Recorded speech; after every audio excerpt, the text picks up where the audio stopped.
Our diversity truly is our greatest strength, and communities like BAPS help remind us that patriotism is expressed not only by flying the American flag, but by caring for our neighbors, by lifting up those in need, and working together for the common good.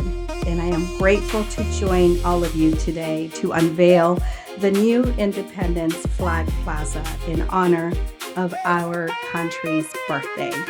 Your organization embodies the American ideals and demonstrates how communities across all faiths and backgrounds can come together in respect for the freedoms that we all share.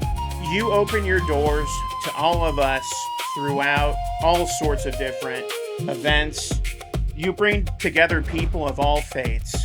You bring together people of all backgrounds and cultures to learn about and share your traditions and experiences.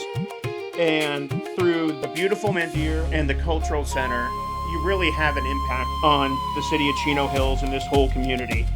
And your spirit of openness fosters that understanding, strengthens our community, and truly makes our city a better place.